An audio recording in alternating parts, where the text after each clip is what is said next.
Que dire? Que dire? Que faire? Yo les amis, j'espère que vous allez bien. On se retrouve pour une nouvelle vidéo, une nouvelle victoire du Barça. Voilà ça. Apparemment, on ne me copyright pas parce que je n'ai gagné rien sur YouTube. Donc, abonnez-vous. Si vous vous abonnez, peut-être que je ne pourrai plus vous mettre des trucs comme ça. On va maintenant commencer à me copyright. Je vais avoir un beau décor et tout. Abonnez-vous, likez la vidéo. On va faire le débrief du match du Barça.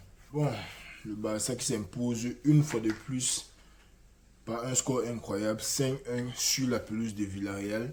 Villarreal qui était vraiment le premier petit test du Barça. Villarreal, c'est plus un vrai test pour les équipes vu qu'ils ont fall off depuis un temps.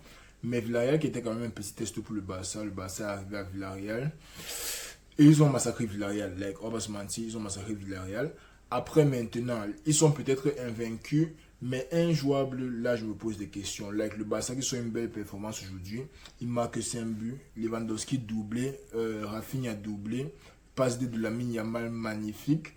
Mais il y a du moins bon dans le jeu. Quand tu regardes le match, tu te dis que si Villarreal était juste un peu plus chanceux, un peu plus précis, ça aurait été une autre histoire.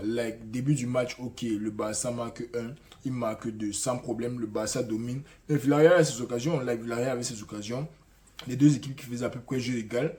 Mais quand tu vois le nombre d'actions que Villarreal réussissait à se procurer, ça faisait un peu peur côté Barça. Alors maintenant qu'il y a la victoire 5-1, personne ne va regarder toutes les actions qui se sont procurées là.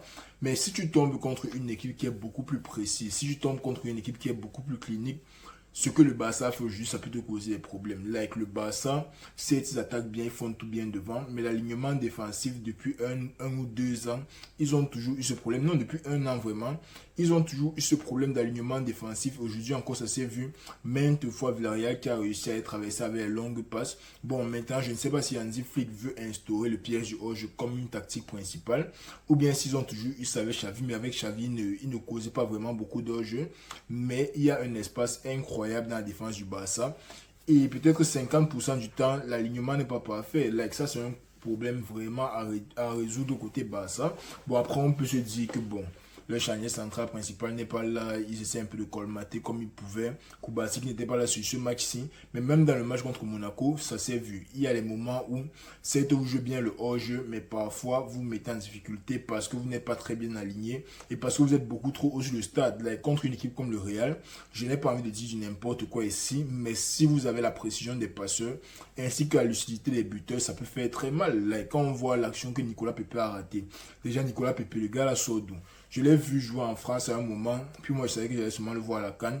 Boum, d'un coup il est à Villarreal. Il sort d'où Nicolas Pepe, même Ayoze Perez. Ayoze Perez a disparu pendant un moment, puis je l'ai vu la saison passée contre le Real avec le Betis, je crois. Et puis boum, il est à Villarreal. Bon, ce sont de très bons joueurs à avoir pour Villarreal. Mais comme je disais, quand tu vois par exemple l'action que Nicolas Pepe a ratée devant Ter Stegen, je pense que Villarreal a raté 2-3 actions où ils auraient probablement dû marquer. Ils auraient probablement dû marquer les face-à-face, ceux contre le gardien. Ils n'ont juste pas réussi à marquer.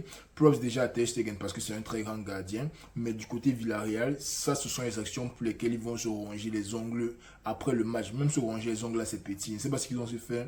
Mais les actions là, on ne rate pas ça, surtout quand on joue contre le Barça, surtout quand on sait qu'on se fera dominer pendant la majorité du match. Tu ne peux pas te permettre de rater le genre d'occasion là. Et côté barcelonais, tu ne peux pas te permettre de donner autant de face-à-face avec ton gardien. Encore que maintenant, voilà ça. Ter Stegen est blessé. C'est Iñaki Peña qui est au goal.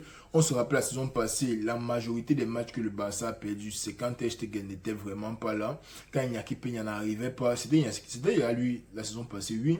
Quand il n'arrivait pas à sauver le Barça, on a vu ça encore aujourd'hui. Il encaisse 2 buts qui ont été refusés. C'est aussi ça que je dis que le Barça qui a aussi été très chanceux. Bon, Villarreal qui a plus été malchanceux qu'autre chose.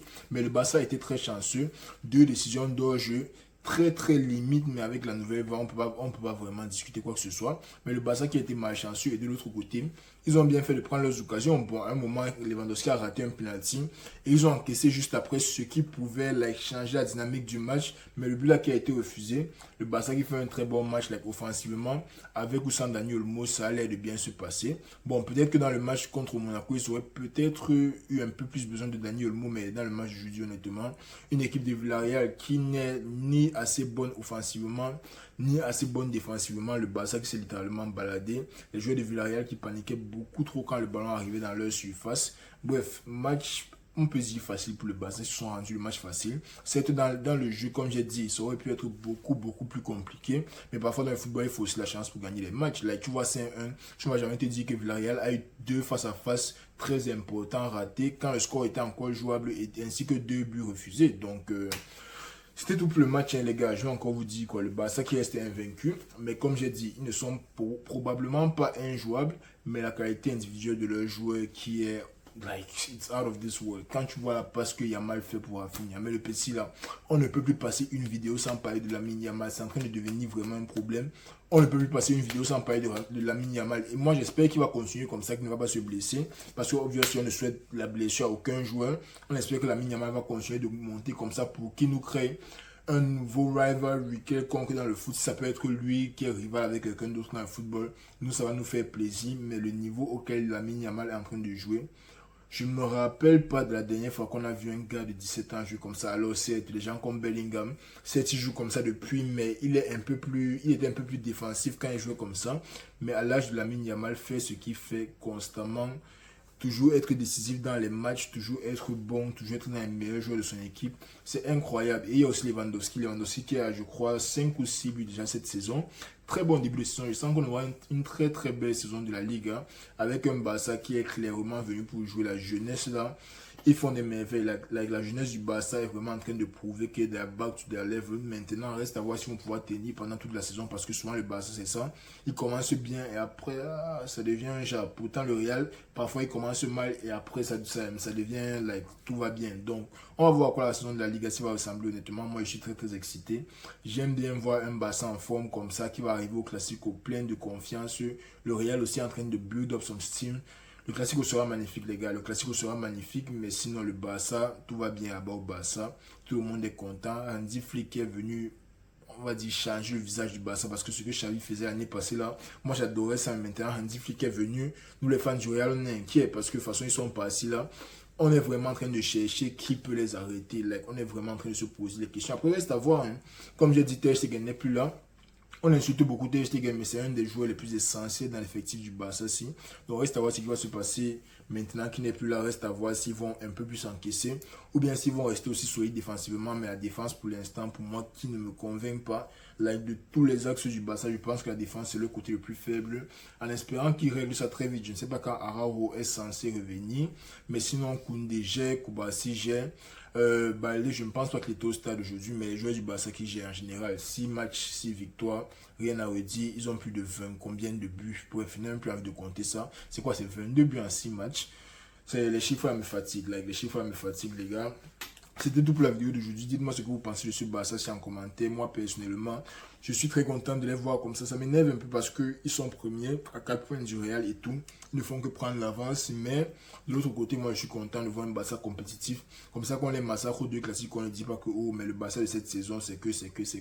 On va voir tout ça au classico, les gars. On laisse le Barça faire leur beurre là maintenant. Mais on va les prendre au classico et on va commencer la descendata. Bien, c'est à quoi? La dégringolade. En tout cas, prenez soin de vous les amis. N'hésitez pas bien sûr à me dire ce que vous pensez du Barça en commentaire. Pour les nouveaux, n'hésitez pas à liker, vous abonner. Je ne sais plus quoi faire de YouTube. À ce point, je poste seulement. Les vues ne montent pas ou ça monte. C'est Dieu seul qui sait. Moi, je poste seulement. Merci aux gars qui regardent toujours mes vidéos. Et n'hésitez pas bien sûr, partager. Je sais que les gens ne vont pas partager. Mais likez, abonnez-vous, faites ce que vous pouvez.